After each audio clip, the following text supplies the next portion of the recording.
हिमाचल प्रदेश में सेब सीजन के साथ ही मंडियों में हलचल तेज हो गई है, लेकिन इस बार मामला कुछ अलग है। कुल्लू जिले में कुछ व्यापारियों द्वारा वॉल्वो बसों में सेब और सब्जियों को भरकर बाहरी राज्यों में भेजा जा रहा है। ये बसें अपने यात्रियों के साथ साथ फलों से भरे बॉक्स को भी लेकर चल रही है, जिससे सुरक्षा नियमों का उल्लंघन हो रहा है। इस गैर कानूनी ढुलाई से ट्रक और जीप यूनियन को आर्थिक नुकसान भी झेलना पड़ रहा है। ट्रक यूनियन कुल्लू ने इस पर सख्त आपत्ति जताई है और चंडीगढ़ मनाली हाईवे पर तलोगी के पास नाका लगाया गया। जांच के दौरान कई वॉल्वो बसों में सेब और सब्जियों के खेप बरामद की गई और चालकों का चालान काटा गया। ट्रक यूनियन का उपाध्यक्ष विशाल सूद का कहना है कि वॉल्वो बसों में भारी भरकम कैरेट से ओवरलोडिंग होती है, जिससे हादसे का खतरा बढ़ जाता है। इससे यात्रियों की जान भी खतरे में पड़ सकती है और साथ ही स्थानीय ट्रांसपोर्ट कारोबारियों की रोजी रोटी भी छिन रही है। जैसे कि हर साल की भांति इस साल भी सेब का सीजन जोरों से शुरू हो चुका है और हमारी हर साल यही शिकायत रहती है कि ये वोल्वो वाले जितने भी है, जो ये दिल्ली वोल्वो चल रही है, इन्होंने हर बार की तरह इस बार भी इन्होंने ये धंधा फिर से पकड़ लिया है कि भाई सेब ढोने का धंधा, जो ये पिछले साल भी कर रहे थे। पिछले साल भी हमने आरटीओ साहब को, एसपी साहब को हमने शिकायत की कि भाई ये लोग जो है ये सवारियों के बजाय ये वोल्वो जितनी भी है अपने जो डिक्कीज है उसमें पूरी सेब भर के ले जा रहे हैं और उसमें कम से कम इनके हर डिक्की में इनके पास कम से कम आधा ट्रक माल ले जाते हैं ये। तो मेरी सरकार से, प्रशासन से सबसे गुजारिश है कि भाई इन पे शिकंजा कसा जाए।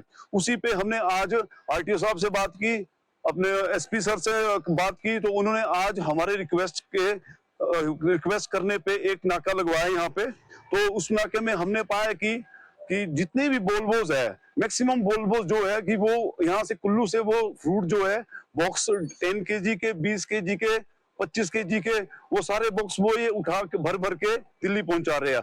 अब मुझे ये नहीं पता कि लोग इन वोल्वो में ये क्यों डाल रहे हैं, क्योंकि ये अनलीगल है। इस पे ऐसा है जी, इस पे अगर ये वोल्वो इतना माल डाल रही है, कल दिन अगर किसी वोल्वो का एक्सीडेंट होता है ओवरलोडिंग की वजह से, तो कौन जिम्मेवार होगा? और आप देखिए कि इतने वोल्वो वाली स्पीड से चलते हैं, कल दिन अगर इनमें आप 4-5 टन माल आराम से होता है, तो ये वोल्वोस कोई हैवी उतनी होती नहीं है कि भाई ये सेब ढोए या कोई वो सब्जी ले जाए। ये सिर्फ आदमी पैसेंजर के लिए है। तो जो इन्होंने ये गोरख धंधा बनाया हुआ है, और हम तो इसके लिए हम कड़ी निंदा करते हैं कि इन वोल्वो वालों को हमने लास्ट ईयर भी समझाया था और इस बार भी हमने इनको कह रहे थे कि चलो मान जाएंगे, पर ये नहीं मान रहे। पर हमने प्रशासन से भी, अपने आरटीओ साहब से भी, अपने एसपी सर से भी गुजारिश किया कि इन पे कड़ी से कड़ी कार्रवाई की जाए।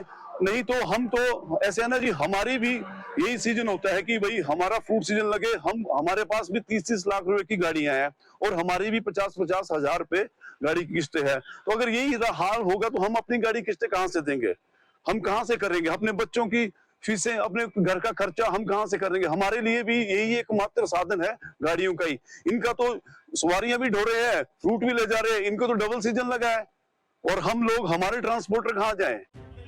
अब जब पुलिस और आरटीओ ने सख्ती शुरू कर दी है, उम्मीद की जा रही है कि व्यापारी नियमों का पालन करेंगे और बागवानों के माल अब वैध वाहनों के जरिए ही मंडियों तक पहुंचेगा।